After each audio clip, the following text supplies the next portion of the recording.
recently I've been thinking about Icarus' story.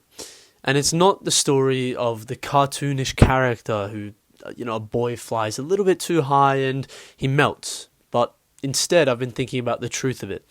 The human truth hidden behind that myth.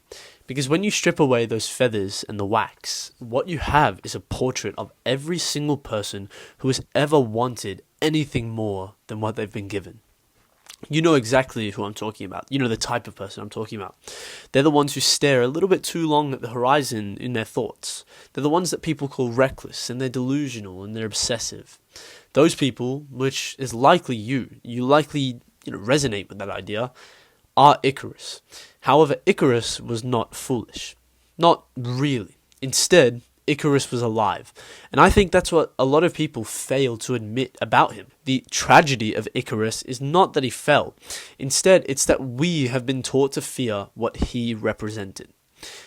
Daedalus built the wings for Icarus. It was fine craftsmanship. It was meticulous, and he engineered them for hours and for moderation. Do not fly too low and do not fly too high. Stay in, that middle bit, the safe path, as he would call it. That reasonable life that now you've been conditioned to believe is the life for you. That is what everyone teaches you, is it not? Dream. You can have your dreams, but they can't be too big, because then you're crazy. There's no way you're going to achieve that. You can hope, but not too loud. No one needs to know about your ambitions. Keep them to yourself, and they might just be a side hustle for you once you finish uni and then once you get a stable job. Things like this. Nowadays, the world favors obedience over brilliance far more than it should, like 1 billion times more than it should. And Icarus was the one who disobeyed back in the day. And that is why I think I resonate with Icarus' story, because he saw the sun and he did not ask for permission to chase it. There is something that I find sacred within that ideology, something that I recognize and resonate with, and maybe, even likely, you do as well. It's that tension between wanting to play it safe and knowing that you will suffocate if you do. People love to turn Icarus' story into some sort of cautionary tale. However, maybe he was something else. Maybe he was a reminder of what happens when a human being chooses experience over survival, chooses ambition over safety. He was not trying to defy gravity. He was simply trying to feel weightless, even if it was only for a moment. And maybe that whole story, maybe that single feeling that he was chasing is the whole point of being human. And it is to reach even when it will hurt you, even when you know it is inexplicable and it's irrational, because it is your passion and you must reach for it. Something funny about Icarus' story is that every single person knows that Icarus fell. If you search up Icarus, it'll talk about how Icarus fell. Everybody knows about his falling and his wings melting. However, nobody remembers the flight that came due to him falling. For a brief, very impossible instant, he touched something divine that he'd been searching for forever. He saw his world from above, and he tasted freedom so pure that it burned. It literally burned his wings off. Could you imagine living in that moment? Could you yourself imagine that? The light against your face and the wind screaming past you and the ocean just glittering below you as you finally achieve the very thing that you wanted to. And you finally realize that you have escaped everything and anyone that ever tried to contain you. Wouldn't you take that moment? Genuinely, would you sacrifice everything that you have simply to take that moment? Even if it meant that you had to land after falling. Even if it meant you had to take that fall. I think that most people wouldn't, and I can't blame them. They would much rather stay grounded, and they would much rather keep their heads down and live a long, safe, and obedient life. And they'll say things along the lines of, that's what happens when you fly too close to the sun. Look what happened to Icarus. However, the true translation of that phrase that they say, the true meaning of what they're trying to say is, I'm far too afraid to try. That's the very thing about people who live so small. They romanticize that caution and they call it wisdom. They create these fallacies around themselves, thinking that they're smart and they're wise for not taking any risks. Because wow, look how safe I am. I have financial safety. when in reality they're just one bad week away. They're just one job firing away from their life turning into shambles. They call what we define as mediocrity as stability, and they worship that moderation in their life because it never tests them and it never challenges them, and they never feel threatened by it. However, Icarus was the one to test himself.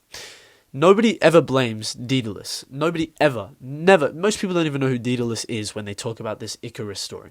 He was the craftsman, and he was the one who gave his son the means to fly. And still, he built those wings with some sort of limit to them. He gave his son that taste of freedom, but he bound it by fear, and he fearmongered his son not to go too high or too low. That is what his authority did. That is what authority does to people. When you set these boundaries and these limits, there's going to be people who will break them, of course, and then they'll be labeled as an extremist, or they'll be compared to Icarus and the fact that he fell. They give you just enough to believe that you are free, these authoritarians, as long as you truly never act like you are. They give you that limit and they give you those boundaries, but in between those boundaries and in between those walls, they tell you that, you're free. You could be outside of those walls and you could be dead, or you could have fallen like Icarus did. But no, I've given you that freedom and I've given you that liberty to fly as high as you want in the middle of our two walls that we've set you in. And maybe that's that very difference between them. Daedalus was the one who built the wings. Icarus is the one who used them. One created and the other one lived through that creation.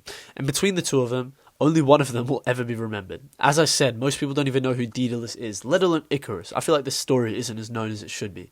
But yeah, nobody knows who Daedalus is when they talk about this Icarus story. All they know is that Icarus fell due to those wings. I personally do not think that Icarus was a naive person. I think he knew the risks that he took. Obviously, he knew that if he flew too close to the sun or flew too low, he would damage those wings, just as his father told him. I think that risk and the fact that he saw the wax softening and the fact that he felt the air getting hotter and hotter. Oh my days, I lost my words there. He thought to himself during those moments, you know what, fuck it, so be it. That is not some sort of stupidity that Icarus imposed on himself. Instead, that is acceptance of his scenario. That is acceptance of his surroundings. That is the man, that is Icarus saying to himself, if this is what it costs to live fully, I will pay it. I'll pay that toll. And there's something so brutally honest within that phrasing and that scenario that he was put in. God, I'm such a blank for words right now. How many of us would genuinely die before we ever live our life? I like this quote, and it goes something along the lines of, I think it's, everybody has two lives, and the second one only starts when they realize they only have one. I think the same kind of applied to Icarus. He could have lived that mediocre life. He could have flew, this up to this limit and below this limit. He could have stayed within those walls. But instead, the true living that he fought for, and the thing that made him remembered, the thing that made his story so profound, was that he didn't live between those barriers. He lived that second life after realizing there's no chance he's ever going to live another one again. And people can call it ambition and they can call it ego, but to me, personally, I believe that Icarus had faith. He had faith in the experience itself. He didn't worship the sun. Instead, what he did was join it. He didn't fall because he disobeyed. Instead, he fell because he was still a human at the end of the day, because nothing perfect will ever last. And maybe that is what makes his story so beautiful. The Greeks didn't write stories about men who followed instructions. How boring would that be? They wrote stories about the ones who burned for their meaning, the ones who would kill for their passion. They knew that to live without risk is to live without art and passion. It's to live without beauty and to live without a soul. It's to live a fucking boring, mediocre life. And yet, what we have done nowadays, or at least what media has done and what history has done, is turn that myth inside out. We tell our We tell our children constantly, don't be like Icarus, stay on the ground, stay as low as you need to be. Be reasonable, stay between those barriers, obey. But deep inside and deep down, every single one of us, every single person who can define themselves as human has that same hunger gnawing at them from the inside. The need to touch something far greater than themselves. That is why Icarus' story is so prevalent nowadays.